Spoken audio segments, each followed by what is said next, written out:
Sayın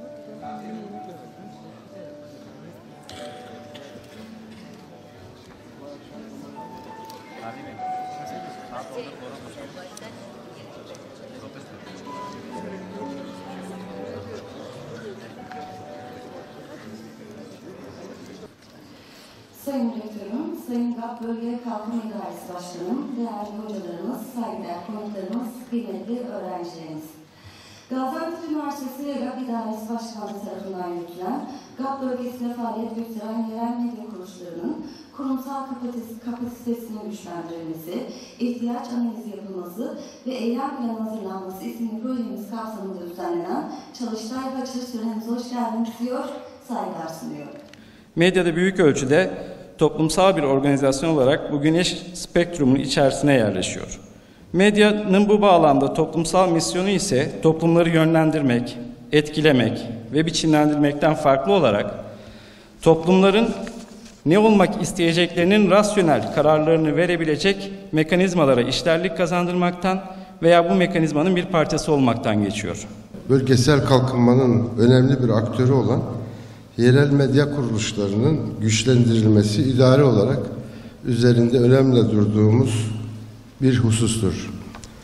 Medya sektörünün hızla büyümesi ve gelişmesi ile özellikle yerel ve bölgesel yayın yapan kuruluşların önemi de aynı doğrultuda artmaktadır.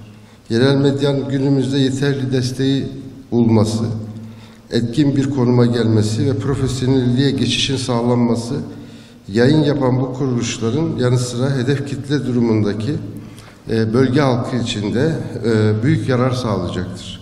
Nitekim yerel medya kamuoyunun bilinçlendirilmesi ve bölgedeki sosyal ilişkilerin güçlendirilmesinde de önemli bir role sahiptir.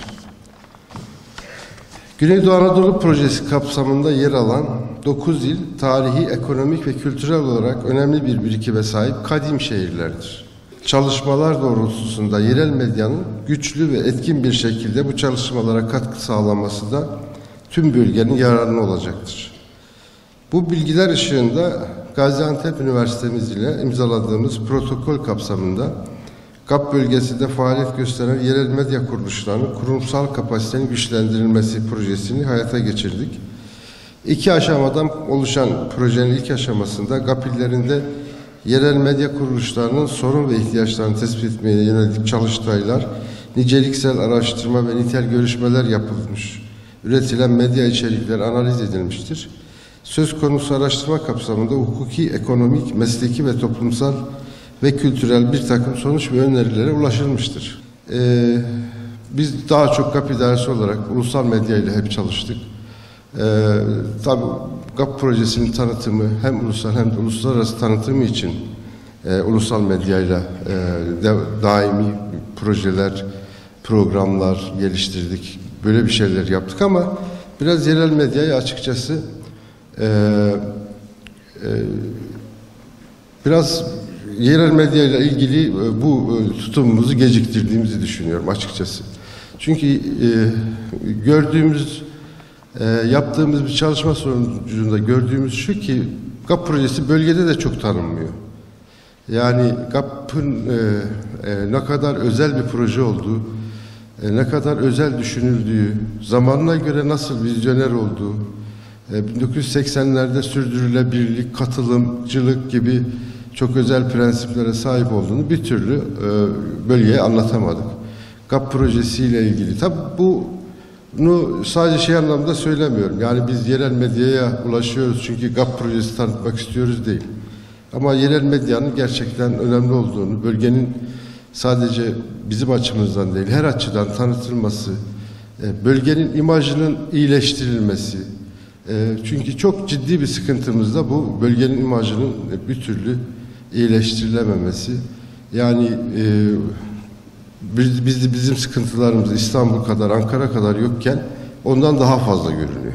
Ondan daha sıkıntılı görünüyoruz. Halbuki öyle değil. Bölgeyi hepimiz yaşıyoruz, içindeyiz. Günlük hayat hiçbir zaman İstanbul'dan, Ankara'dan, İzmir'den farklı değil. Ama bu farklılığı ne yazık ki böyle bir imaj oluşmuş durumda. Bu imajı değiştirmemiz lazım. Burada da yerel medyanın çok önemli olduğunu düşünüyoruz. Bu açıdan yerel medya mensuplarımızdan da özür diliyorum GAP İdaresi adına. Çünkü uzun süredir aslında bu projeyi yapmamız gerekiyordu. Çok önceden bu projeye başlamamız gerekiyordu. Artık geçen yıl inşallah Gaziantep Üniversitesi İletişim Fakültemizle bunu başlattık. Önümüzdeki yılda elimizden geldiğince verilen imkanlar çerçevesinde yerel medyanın kapasitesinin iyileştirilmesi, güçlendirilmesi, onların çalışma alanlarının genişletilmesi ve bölgeye katkı sağlamalarının sağlanması konusunda elimizden geldiğince yardımcı olacağız. Basın her zaman ülke gündemlerini belirleyen ve aynı zamanda konjonktürü doğru algılatan bir yapı içerisinde olduğu zaman anlam ifade ediyor. Ve 5. kol harekatı olarak ülkelerin gelecek vizyonunu oluşturuyor. Bu açıdan ben özellikle iletişim fakültemizin basın alanındaki bu çalışmalarını genele yaymak ve ortak projeksiyon oluşturması açısından da öncü olması hasebiyle çok önemsedim açıkçası. Dünyaya baktığımızda yurt dışında kalıyoruz. Yurt dışındaki özellikle basının belli noktalarda sınırlandığı, özellikle mesela şiddet olaylarının görsel alanda verilmesi veya basılı yayında çok az yer tutulması, birçok noktada karartılması bu genel etik ve ahlaki çerçevede yer alırken, diğer taraftan ülkenin menfaatleri ve gelecek vizyonu açısından önemli bazı değerlendirmeler yapılırken, dikkat sarf edilirken maalesef bizim ülkemizde çok farklı bir yelpazede savrulup gidiyoruz. Bir taraftan fanatizmin değirmeninde öğütülürken öbür taraftan da neredeyse bir kör dövüşüne dönüşen bir yapımız var. Hak temelli, objektif habercilik mutlaka olması gereken etik kriterdir.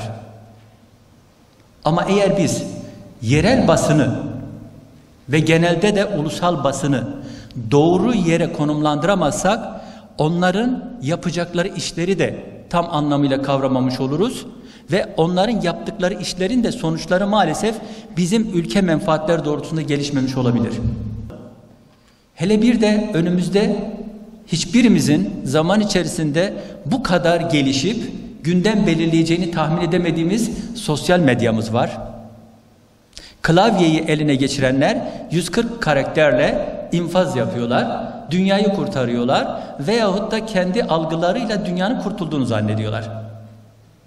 Şimdi böylesi bir ortamda eğer biz reel olarak basını doğru konumlandıramazsak çok güçlü olan ve ülkelerin geleceğini çizecek olan basının maalesef o etki gücünü kırmış oluyoruz.